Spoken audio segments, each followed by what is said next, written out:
दिवेश आरोग्य में भाग 18 आहार विधि विशेषायतन काल विचार वैद्य दिलीप गाडगिल पुणे। तो मैं देश की बात कर रहा था और देश के बाद जो ग्रंथों में निर्देश है वो काल का है। अब काल दो प्रकार का, एक नित्यग और दूसरा अवस्थिक। नित्यग यानी कि नित्य जो गमनशील है, जो बदलता रहता है, वो नित्यग काल कहा जाता है। जैसे कि घंटा या अहोरात्र इस प्रकार के बताए गए हैं। फिर सप्ताह होता है, पक्ष होता है, मास होता है, 2 मासों को लेकर एक ऋतु होता है, 3 ऋतुओं को लेकर एक अयन होता है और 2 अयन मिलकर एक संवत्सर होता है, वर्ष होता है। तो ये सब नित्य के काल के उदाहरण इस प्रकार के हैं। अब जैसे ही वातावरण में इस प्रकार के बदलाव होते हैं, जैसे कि उत्तरायण में सूर्य प्रबल है, दक्षिणायन में चंद्र प्रबल है, इस प्रकार का बताया गया है। और फिर विशिष्ट रसों का निर्माण पृथ्वी में उस समय में होता है और शरीर में स्वाभाविक दोष स्थिति भी बदलती रहती है। तो कुछ दोषों का संचय होना, उनका प्रकोप होना, उनका प्रशमन होना, इस प्रकार की बात चलती रहती है। जैसे जाड़े के या ठंड के मौसम में कफ का संचय होता है और वसंत ऋतु में उसका प्रकोप हो जाता है और फिर आगे जो ग्रीष्म ऋतु है उसमें उसका प्रशमन होने लगता है।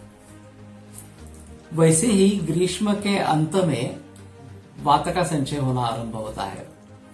वर्षा ऋतु में वात का प्रकोप इस प्रकार का हो जाता है बरसात के मौसम में, और फिर शरद ऋतु में वात का प्रशमन हो जाता है।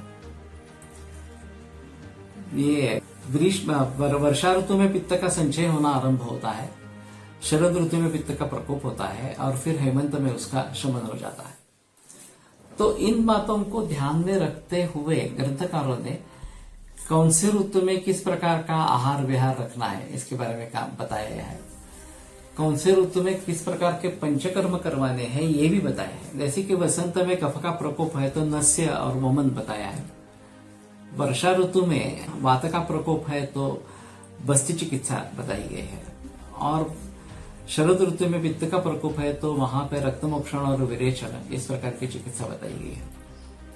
तो कहने का तात्पर्य यह है कि दोषों का प्रकोप किस सीजन में कैसा होता है, ये जानबूझकर उसके बारे में कैसा करना है, ये बात सोचनी पड़ेगी।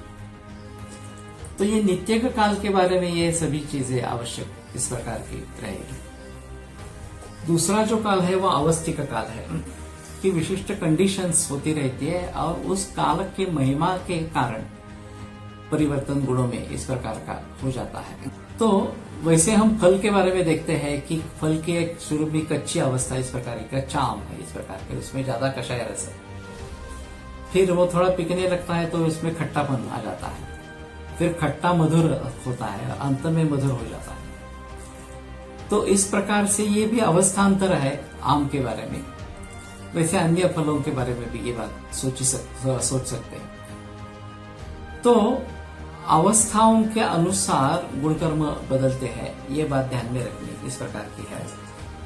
और उसके अनुसार क्या लेना है नहीं लेना है डिसाइड करना है। रोगों के बारे में भी इस प्रकार की अवस्था होती है कि ज्वर में शुरू में एक सामावस्था होती है, फिर पश्चमान अवस्था होती है और फिर पक्वावस्था या जीर्णावस्था होती है।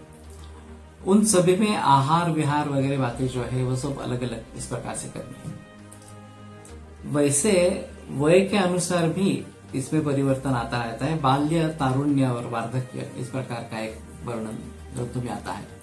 आषोडश वर्षात बालः इस प्रकार की व्याख्या की जाती है। तो 16 वर्ष तक ये बाल है। फिर एक मैच्योरिटी इस प्रकार के आ जाते हैं 25 या 30 वर्ष तक, और फिर 30 से 60 बरस का जो है वो तारुण्य इस प्रकार का कहलाते हैं। फिर 60 के बाद थोड़ा थोड़ा डिक्लाइन शुरू होता है और वार्धक्य 70 के बाद तो वार्धक्य हो जाता है। तो बाल्यावस्था में कफ का प्राधान्य है, तारुण्यावस्था में पित्त का प्राधान्य है और वार्धक्यावस्था में वात का प्राधान्य है। इन सभी चीजों को ध्यान में रखते हुए हमें कौन सी चीजें लेनी है नहीं लेनी है, क्या आहार लेना है, इसके बारे में डिसाइड करना पड़ेगा। तो ये काल की अपेक्षा से आहार कैसे लेना है, क्या लेना है, इसके बारे में अभी जानकारी दी है। हम आगे बढ़ेंगे।